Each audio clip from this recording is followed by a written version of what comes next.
Okay, welcome everyone to the Berggren Forum. Please turn yourselves to mute for the duration of the presentation. You can make comments in the chat and afterwards unmute yourselves and ask questions. If you look outside, you'll see all that snow and you're probably thinking, bloody hell, April is the cruelest month, but you'd be wrong. I have it on good authority that the apparent blanket of snow is not real. It's an April Fool perpetrated by some joker at the Met Office. Just one announcement before we start. Our next Berggren Forum will be on April the 15th. We always reserve a spot in the spring schedule for the winner of the Phi Beta Kappa student writing competition. This year's winner is Kaylee Aldrich, an art and design senior. She'll be examining some famous dances from the musical Chicago and looking at how they relate to broader social issues. The title of her talk is Who is Movement For? A Fight for Control on the Stage in Chicago. Since I've read the essay on which the talk will be based, I know that you'll find what she has to say really interesting, so do your homework and watch Chicago sometime during the next couple of weeks. Today, we are delighted to have our own John D'Angelo, Professor of Chemistry, as our speaker. He's going to talk about ethical issues in science, a topic on which John is something of an expert. His book, Ethics in Science, was published in 2018 by CRC Press. So John, take it away. All right. Thank you, Emrys. I'll go ahead and start my screen share and then start the PowerPoint presentation. So like Emrys said, I'm going to talk about some scientific ethics issues today and hopefully not bore everybody. I'm kind of sitting here getting a little bit hungry and realizing that one of the things that's unfortunate about giving the Berggren Forum is that you don't get to eat lunch during the Berggren Forum, but I will be okay and I'll persevere. So a little outline of what I'll talk about today, talk at least a little bit about scientific misconduct and kind of like what is it, etc. And then shift to a little bit of science's responsibility to science's responsibility to society, and then also society's responsibility to science. And then wrap things up with some ethical science. And in particular with that, I'm really hoping to get to share with you all something new that I'm working on and like its first public presentation. And so please don't plagiarize me and take it from me. So scientific misconduct. Research misconduct, scientific misconduct, relatively narrowly defined, and that is defined as plagiarism, falsification, and fabrication. And the difference between especially those last two can be a little bit difficult to resolve, but I think that I can sum it up pretty easily. First, plagiarism, it's really basically equivalent to theft, and it is, of course, theft of intellectual property of some kind. And it's, of course, more than just copyright infringement. And even copyright infringement is a little bit fuzzy in and of itself, and it's an altogether different legal matter. Things like fair use actually do allow us to, at least some degree, copy materials from a book that we have and share that copy with the students. And that's not an infringement of the copyright in some cases. In other cases, it is an infringement in copyright. And that's part of what makes that a little bit fuzzy. But it's different from plagiarism. In its most general sense, plagiarism can be at least quickly defined as claiming that a specific piece of work that you've created is novel and your own, while it is not either, or at least missing one of those. Any students who are here, please do understand that Section 700 of our academic regulations does kind of broadly interpret what plagiarism is, and so do not take this as something that you can use as a defense if you have been charged with plagiarism. So do make sure that you don't just use this definition. I'm trying to kind of restrict it to just things that are like publishing works in, say, some sort of research peer-reviewed journal. Plagiarism also does, at least in a tangential, definitely not directly related, but related way, have relevance to other contributors and co-authors or co-inventors. It is important, and in fact, it is essential that anybody who has contributed to the work is listed as a co-author or co-inventor in the case of a patent. Now, where exactly that line is can be difficult to find sometimes, but that all does have at least some tangential relation to plagiarism and must be kept in mind during any kind of publication issue. And even then, it's more than just that. What do I mean by it's even more than just that? Even the author order, the order in which the authors are listed on the byline of a journal article is something that is hotly contested in certain cases. I know of articles that were actually had to be retracted because an author objected to the order that the authors were listed in. The person thought that they should be listed in a more prominent position than they were listed. And so there are a lot of things that go into this that are at least somewhat related to plagiarism. So not really plagiarism, but definitely an authorship issue. As for falsification and fabrication, hopefully it's pretty obvious that both of these are when you just make shit up. That's when you're just kind of trying to make your research article or whatever other peer-reviewed publication you're trying to publish be something that is more like fiction than a research work. So what's the difference between the two? Basically, what it is you're lying about. Falsification is when you are changing the results that you obtained, whereas fabrication is when you're just completely lying about the experiment altogether. That is to say that the experiment that you're reporting has not happened at all. It's when you're just making stuff up out of thin air. So implied here, I'm meaning to say that for fabrication, you are talking about something that has never actually happened. There are, of course, other questionable research practices that do fall out of the definition of research misconduct. There can be fouls during peer review, and you can have fouls done by the author or by the reviewer. Examples of fouls that can be done by the author. I know of a case. I would need to look in other work that I have done to try to find exactly where that case was, but there was a article that was published in some marketing journal where the author listed as one of the co-authors some super famous marketing researcher. And that person had absolutely nothing to do with the article. Why did that actual real author list that person as a co-author? Because reviewers are a little bit less apt to critically attack an article that has been written by somebody who is a big heavyweight in their field than by some schmucky the clown middleweight or low welterweight. And so authors sometimes try to kind of cheat the peer review process by making the reviewers think that it's some really big, important, famous person that is one of the authors to try to make them use the kid gloves when they're doing the review. Fouls can also happen by the reviewer. The reviewer can just kind of sit on an article from one of their competitors. Peer review, of course, means that the review is being done by other experts in the field. Inevitably, competitors end up reviewing each other's articles.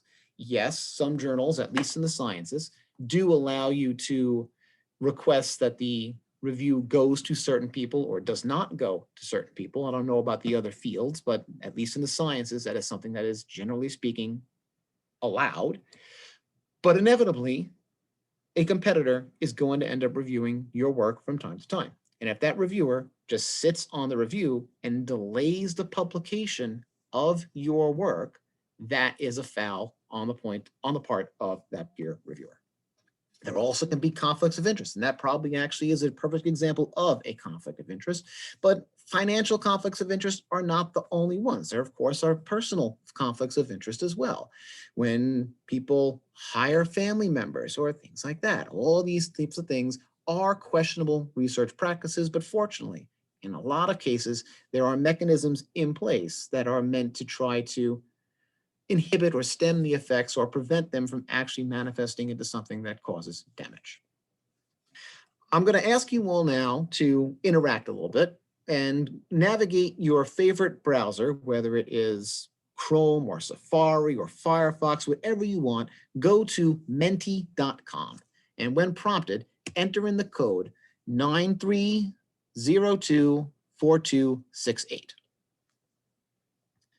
I'll give, I don't know, about a minute or so for you all to get there. And it's on present mode. And so you all should eventually come to a slide that has more or less the question on the right-hand side of the screen.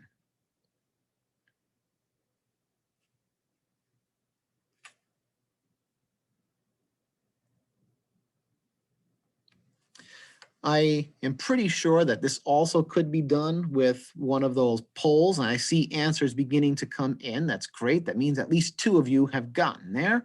John, you might want to repeat the code. The code is also right here at the top of the slide on the left-hand side, 93024268. You'll only need to enter it once.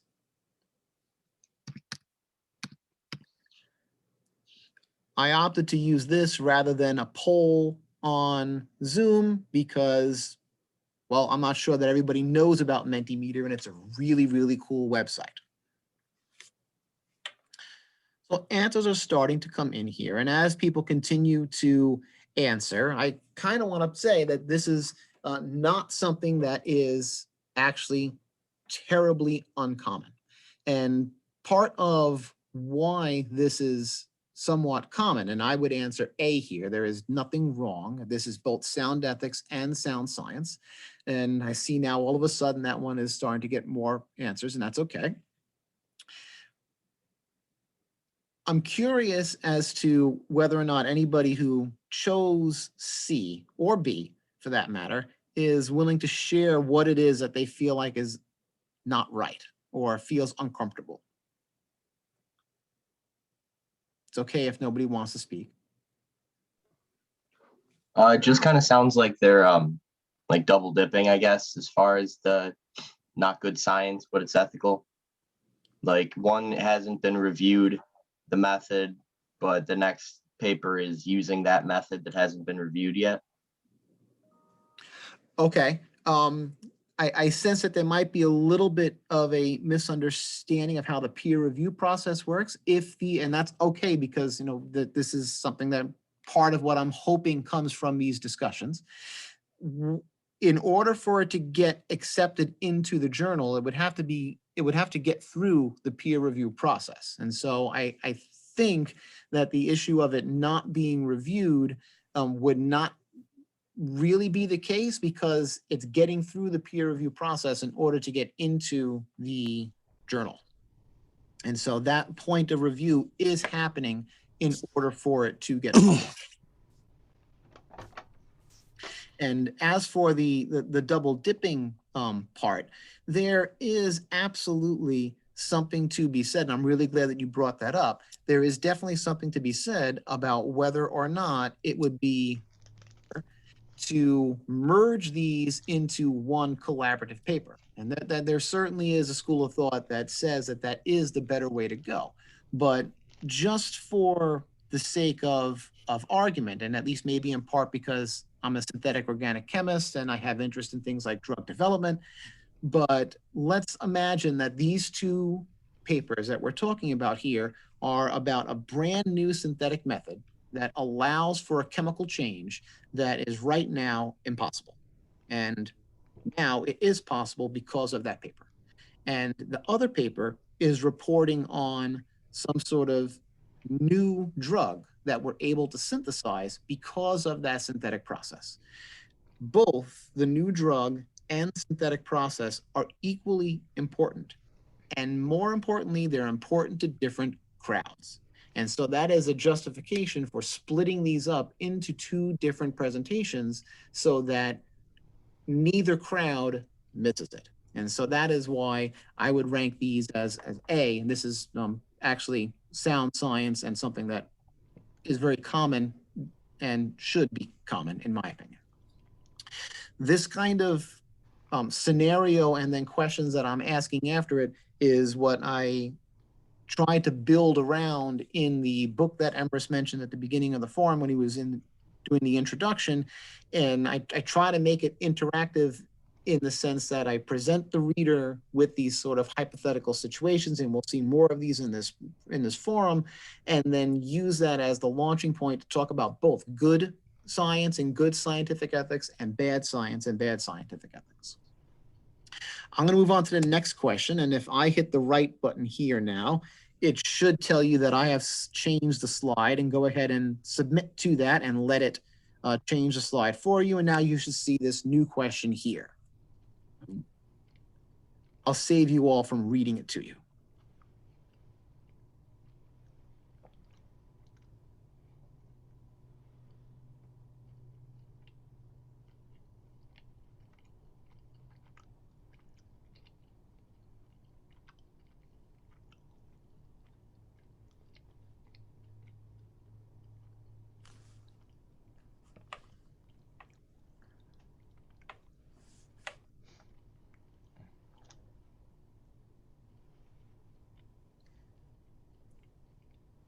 seeing a lot of people saying that the ethics are good, but the science is bad. I'm going to hazard a guess that that is because there was a mistake made. And mistakes happen all the time. And as long as all of the information that was gathered prior to the conclusion that was generated does in fact support the conclusion, there actually is nothing necessarily wrong here. Both the ethics and the science are sound. Yes, additional studies ultimately proved that initial conclusion incorrect, but that does not necessarily mean that there was any kind of bad science.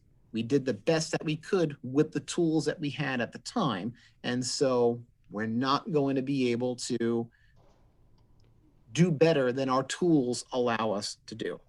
So as a kind of the different example, our telescopes, of course, have gotten a whole lot more powerful. Heck, it's been in my lifetime that we are able to see, and well, I'll put see in air quotes, that we were able to detect that there are other planets in the universe. We know for sure now that there are other planets surrounding other stars in the universe, heck, even in our galaxy. Just because we didn't have the capability of seeing them 120 years ago doesn't mean that the science then was bad. It was as good as it could be given the tools that we had.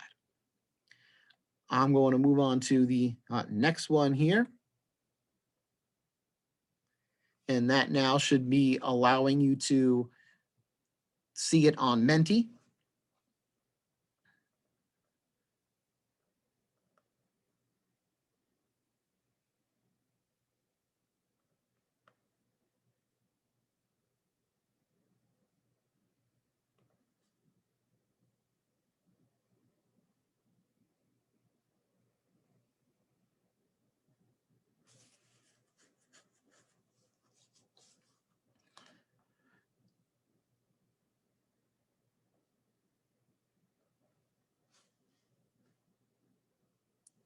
I am most happy to see nobody choosing A or B yet, because this indeed is something that is a foul.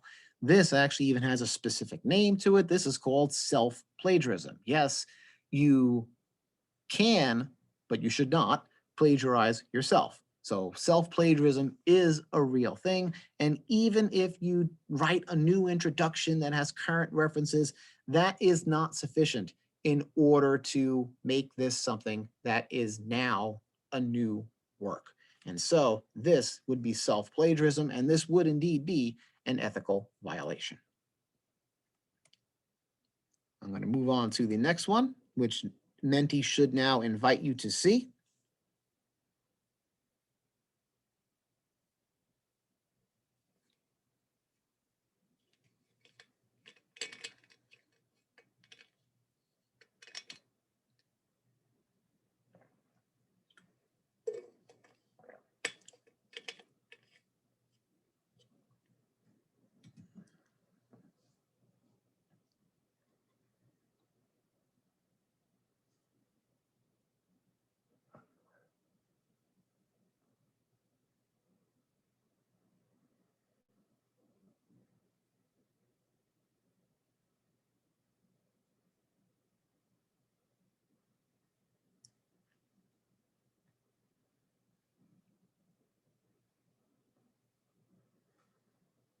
I'm a little bit disappointed to seeing that the ethics are good here is growing.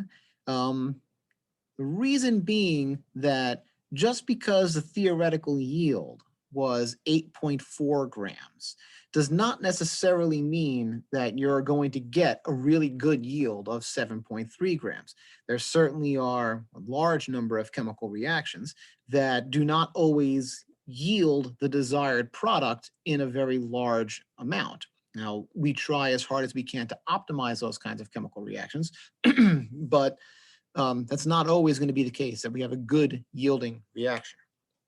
And so, I deliberately picked those numbers of 1.3 and 7.3 because my handwriting sucks. All of you who are my former students know that. and a number of you others know that as well. And sometimes my ones do look like sevens, and sometimes my ones do look like, and sometimes my sevens look like ones. Heck, sometimes my threes look like a Q. But we are not able to just kind of make that kind of assumption. We definitely need to either repeat that experiment and get that to be something that we actually know the number, or, I kind of tried to tip the hand a little bit here and talk about how you're publishing it in a manuscript. Generally speaking, that is something that would have been done more than once. No sane organic chemist is going to publish a synthetic method or publish a synthesis of something that they only did one time. So presumably this is something that would have been done more than once. And so just use one of the instances that you can read your damn handwriting. And so there are things that you could do that would allow you to get around the kind of issue of not being able to read your handwriting. And so this also kind of speaks, I hope anyway, to the importance of keeping a good, neat record of any kind of experimental data. Of course, being a chemist, a lot of my examples tend to that sort of issue. I'm hoping to be able to kind of expand some of what we'll talk about in a little bit beyond just examples of science. This is the last one for now, and then we'll shift gears again and come back to this little interaction game after a few more slides. So have at this one.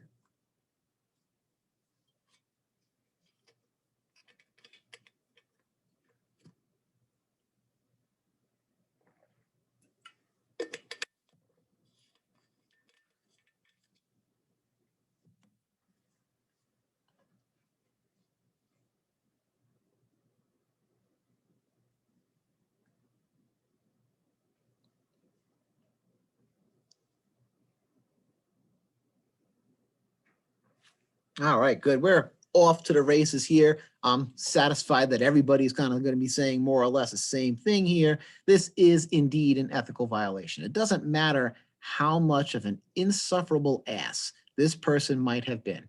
They still must be given the opportunity to see this manuscript before it is even submitted for publication. Not even just before it actually is published, but before it is even submitted for publication.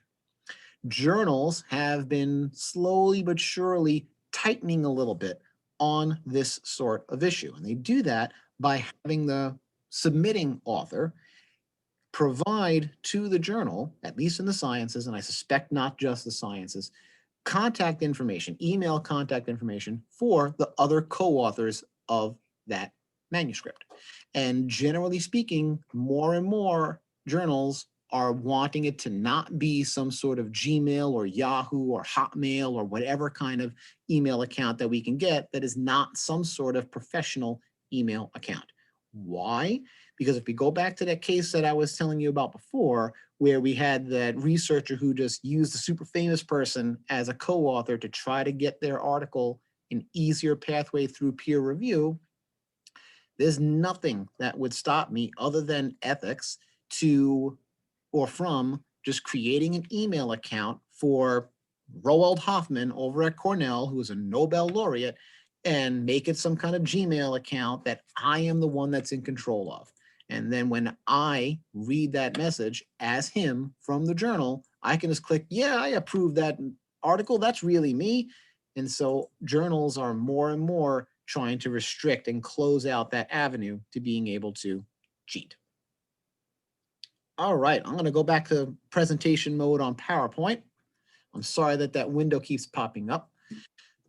So scientists' responsibility to the public. So there is a number of different things that I feel like anyway, that science has a responsibility to the public regarding. First, I definitely feel that part of science's responsibility to the public is to perform research or otherwise generate products that lead to the improvement of humankind, whether it is direct improvements like in the form of things like vaccines or medicines, etc., or indirect improvements. Science owes it to the public to be constantly trying to improve humankind rather than destroy it. It also has got to govern its resources responsibly, whether it is natural resources, some things like fossil fuels, etc., or financial resources, the funding for the research. Science has to govern these resources responsibly. And it also has to, at least in some degree, minimize waste. Is there going to be waste in things? Yes, there's going to be waste in things. We all know that every sort of administrative body, anything is going to have at least some waste from time to time. Research is absolutely no different. And we also have to be truthful. Being truthful is one of the ways in which we can minimize waste in our scientific research. When we do things like falsify and fabricate things, we create waste because now we're not actually governing those resources responsibly. We also have to do our best to not toxify things. Even our chemistry program at Alfred University, which, let's be honest, is pretty small, right? I mean, we're a relatively small liberal arts college. We're not a research one institution in chemistry anyway, that has literally thousands of chemistry students. So we're not going to toxify things as much as, say, SUNY Buffalo or U of R, but even we, through the fume hoods, pump stuff out of the lab space and into the atmosphere. So we do our best to minimize those things. We generate waste. All of this does, to some degree, toxify things. And in order to actually move science forward and generate things like medicines and vaccines, new cars, solar cells, any of these things, the generation of these products, the research that invented these products does create some sort of toxic waste. And we do need to do the best that we can to minimize those things. As for society's responsibility to science, one is funding. Whether it's private or public, funding the research that we all then get to benefit from is part of society's responsibility to the sciences. Public is far more effective, at least in this country, than private funding is. According to the National Science Foundation's website, the 2021 budget is $8.5 billion. And according to NIH's website, it is roughly $41.7 billion annually is devoted to medical research, and about 80% of it is for extramural research. As a little bit of a contrast, the Bill and Melinda Gates Foundation reported that in their 2019 report that their funding totaled $5.1 billion. That's not just for research, that is their total budget. That includes all their philanthropy as well. Also, part of society's responsibility, I feel anyway, bluntly, is to get out of the way. What do I mean by that? What I mean by that is that experts need to be the ones that is deciding which, at least specific, research projects get funded.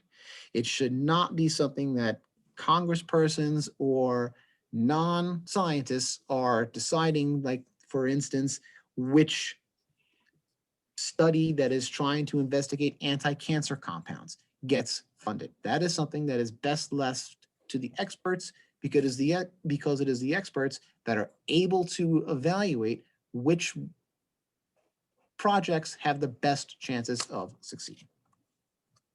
So ethical science, and this is how we'll kind of wrap up, and I'm hoping that there will definitely be time to share the new thing I want to share. We do a little bit more interacting.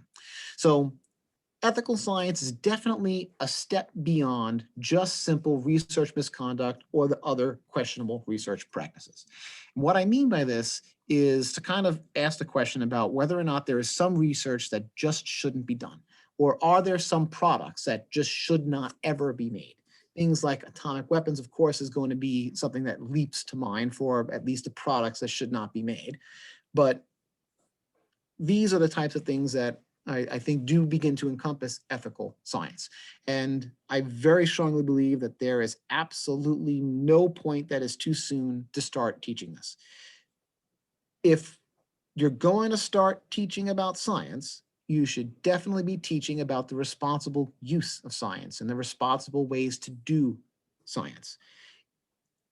Whether it is at this level, at the university level, or even at the elementary school level. I definitely think that there are things that we can do even at the elementary school level that begin to let students or let young learners realize that there are responsible ways to do things and there are irresponsible ways to do things. Even kids know it's not right to deliberately hurt other people. And so if we can start to show them the ways in which science can deliberately hurt or deliberately help people, I think that we can start to do that even at a relatively young age. Unfortunately, this is something that's not exactly always easy to determine. That is to say, where the risks are and things like that. So for a lot of reasons, that is the case. One of them that's kind of big is that people, of course, have different values. And oftentimes they also have different competing interests. There also is an issue of risk versus reward, which one of the cases we'll talk about shortly will try to capture. Also, heck, even just look at the last 14 months. We've had to make a whole lot of sacrifices that I believe were worth it. But the discussion can certainly be had about whether or not all of them were necessary. I have no regrets. Of course, I'm talking about the lockdowns of the past 14 months or so. And of course, that's not exactly research, but I think it does illustrate the issue of risk versus reward. Balancing risk and reward is not going to be easy, ever. And we have to do it on an almost daily basis with a lot of different decisions that we make. So let's interact again, and I'm going to hit advance on the Menti slide, which should now bring up a new case for you. And on some level, you might be wondering what the hell is the matter with me, but humor me, please, and go ahead and try to answer this variation of the trolley problem.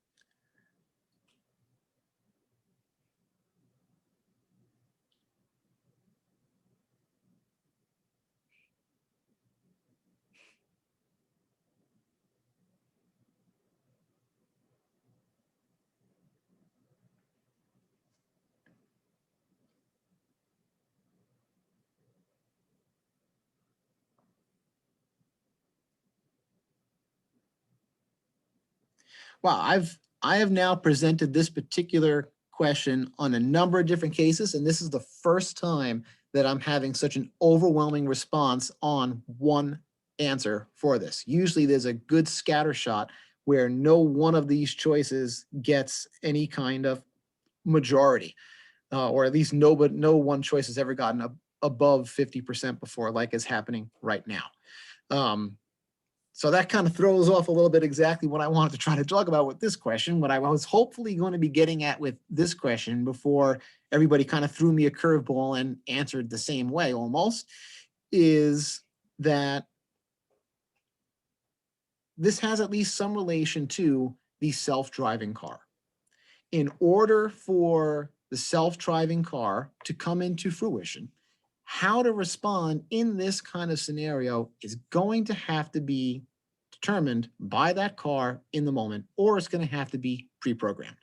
And there are a number of different programmings that could be used that would then cause any one of these three choices to be made. If it is protecting the driver at all costs, it's going to do one. If it's protecting property, it's going to do one. If it's minimizing death, it's going to do one. And so there are a lot of different choices that can happen here. And inevitably, there are going to be people who are going to have a car that are going to be disappointed in how the car is going to react in this kind of situation. And that's something that we're going to have to come to grips with if we're going to have certain artificial intelligence assisted things like the self-driving car. And so this is what I was kind of meaning to get to here with artificial intelligence is one of the things that we really have to come to grips with regards to its dangers and its rewards. I'm going to hit next and move on to this next one.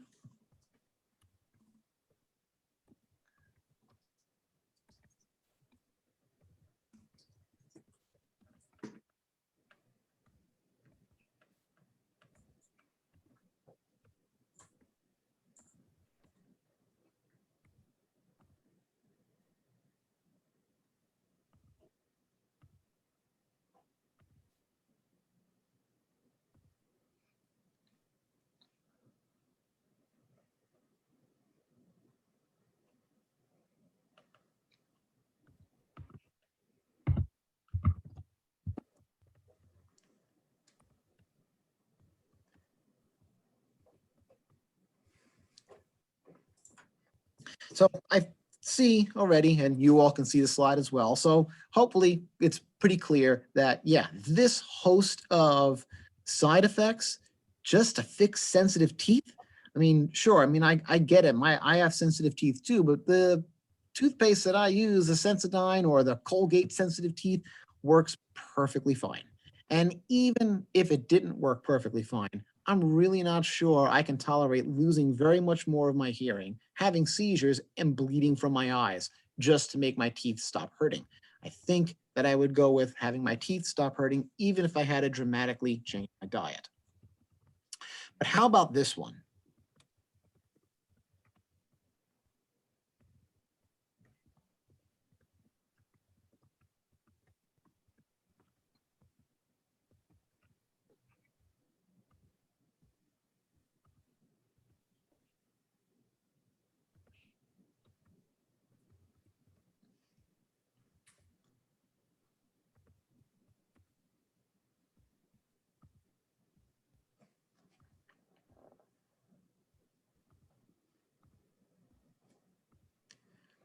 And so again, we're pretty off to the races here, where everybody is, or most everybody is picking that, yeah, you know what? I think that those side effects are pretty tolerable given the virtual death sentence that pancreatic cancer is. And so part of what, especially these last two cases, I'm trying to kind of tease out is that depending on the situations, we might be more willing to tolerate certain side effects than other situations. And that is, of course, one of the things that we have to kind of decide whenever it is we are trying to determine whether or not certain research is worth doing. Is it worth taking the chance? And so that is the end of the things that I was using for us to be interacting on Menti. And I just have one more slide before I present these rubrics. And so, although it's really, really difficult to try to identify which risks are worth taking and not taking, and when research should be done and not be done, I'm trying to develop some kind of rubrics that will help us to generate a score that will assist researchers in determining whether or not the project at hand should be done or should not be done. And I've made these rubrics now for risky research and also to try to help identify misconduct for cases like plagiarism and falsification and fabrication. And so I'm going to share these rubrics now here, if I can get PowerPoint out of the way. Need that to get out of the way. Oh, go like that. Okay, so what I've done now is for risky research, for falsification and fabrication, and for plagiarism, developed a rubric where I ask or have this kind of point or this item, and then a scoring, just like a regular rubric that we would use to grade papers, etc. And then using our drop-down menu, we can change the score and I'll resize things. And I'm trying to set it up so that depending on exactly what it is you are saying, so like what is the approximate percentage of the document affected, entire sentences or images, that gets a score of 1. And then the item advice that will be given to the user would be that it would be better to if the portions of a cited source you're using were either rewritten or recreated, and so on and so forth. And so what I'm trying to generate here is some sort of guide that will allow, in the case of something like for plagiarism or for falsification and fabrication, give a learner something that they can turn to determine whether or not what they're doing is appropriate or inappropriate. Other work that I had done previously with other ethics articles that I have written, it's becoming slowly but surely something that is more the mode of instruction for scientific ethics and research misconduct, to not only, or actually even to not as much, say what is wrong, but actually demonstrate the good behavior and say what is right, which is why I'm trying to have some kind of indication as well of what good science looks like and what good ethics looks like. And then allow the user to get something out of it and even get some advice on what they should be doing differently in order to be behaving more appropriately. What is this score justification here? That is something that the user would fill in as well in order to just kind of make sure that they really are selecting the right score. That way then, if, for example, for the risky research one, I imagine that if this sort of rubric were actually going to be used in some sort of real-time decision-making process, that there would be some sort of review board, like our Human Subjects Research Committee, that would be reviewing this document, and it would be very helpful to, if I just put myself in my capacity as a member of that committee, if I'm reading this rubric that somebody else has filled out, evaluating their own research, I would really appreciate some kind of comment being in that score justification to really understand why that person is giving that kind of score. And then what I still have as a work in progress is that I eventually want in this field over here to kind of refer to the total score and give some sort of rendering about whether or not the research that is being proposed is too risky and should not be done, or if it should be done because the rewards are good enough to outweigh the risks. I also have not yet really any decided how I want to weight each of the different items. Right now, they're all equally weighted, but this is the first time I'm kind of publicly presenting this in any way. And I definitely would appreciate any kind of feedback about whether or not what I'm trying to do is completely impossible and crazy, or if this is something that would be a good contribution, or any other questions or comments that anybody has. I'm going to go ahead and stop the screen sharing, and I'm glad to take any questions. I hope I left enough time. Thank you, John. Can I say, in the chat, there's quite a few comments on the interactive part, mainly comments about the questions. And I think I'm going to pass over those because you can read them later on for what they're worth. But let's go to questions in the chat that are more general. Doris Monica asked, what if a colleague drops out with psychological problems and cannot be reached for approval of the manuscript? The work that he helps with is now off limits for publication. That does refer to one of your scenarios. Yeah. Do you want to comment on that? Yeah, I could say what I would do in that kind of situation, and that is that I would reach out to the editor and ask the editor for advice on exactly what to do and whether or not the editor would just no longer just let that person stay on the author byline and not reach out to them, or if I would be forced to move them into like the acknowledgements section or have some sort of footnote that says this person was not available. I suspect that some sort of footnote indicating, declaring that that person was not available is what would be the best course of action.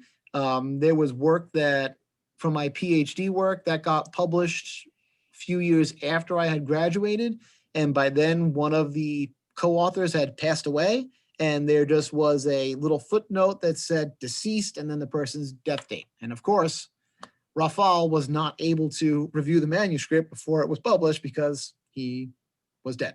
And so I imagine that in otherwise incapacitated would also count as something where a footnote would suffice. Gary Ostrower posed two questions in the chat. First, should we require that students take a course in ethics? And I assume it's particularly meaning perhaps ethics in relation to science. The second question is, do we find that unethical and dishonest practices in the hard sciences are increasing during an era in which dishonesty from our national leadership has become legion? For the first question, I definitely am an advocate for, if not having a class on scientific ethics, I think that it might actually be better to incorporate the principles of scientific ethics and scientific misconduct into all of the science classes in a whole lot more deliberate way than we typically do. I think that all of us at the very least included in with regards to things like not falsifying things on lab reports and things like that. But I think that we could be a whole lot more deliberate about it, and that would be a whole lot better outcome for us. As for your second question, Gary, I am not aware of any kind of increase in retractions, which typically happen when misconduct is unearthed. That has happened over the past 4 years or so. So I think the answer to your question is no, but that does not mean it's entirely possible that people just have not gotten caught yet. John, I'm going to abuse my privileges here to ask a kind of follow-up question from what Gary was talking about there. And that is, another aspect of science and ethics has to do with the, if you want, the political responsibility of scientists. I mean, some people have criticized some of the scientists who were working with the Trump administration for not being more critical of administration policies that they now say that they absolutely thought were wrong, were even responsible for thousands and thousands of deaths, but they kept their heads down, kind of thing. These are scientists and they're making decisions. What do you say about that? Tyranny sucks, I think is what it is what I say to that. I think that there certainly are issues where people can be scared into silence. And we can look through history and find countless examples of that. And I can't help but feel as if the past collection of time, we might indeed have been suffering from that. There's various comments. Alex Clare wants to know if you're willing to share the rubric. Yeah, I just wrote back to her saying that I'll email to her, and anybody else who wants it, just shoot me an email and I'm happy to share it with you. It's not complete yet, so please forgive me if it sucks. I mean, I was just planning to plagiarize it. I wasn't going to have to. And there's also a discussion going on in the chat, which you might want to jump in on it. Danny says she has a course on science and ethics ready to ethics in science ready to go. And Alex says that she agrees that it's our responsibility to teach ethics, teach students how to not plagiarize and what constitutes malicious plagiarism, rather than just giving them a failing grade because you think they plagiarized it. And that's one of the things I was trying to get at in my rubric. And so, Alex, if you can look that over and let me know whether or not I'm on the right track, I'd really appreciate it. Does anyone have any more questions for John that they want to pose? Now is the time. We're a bit past time, but it's a very interesting topic.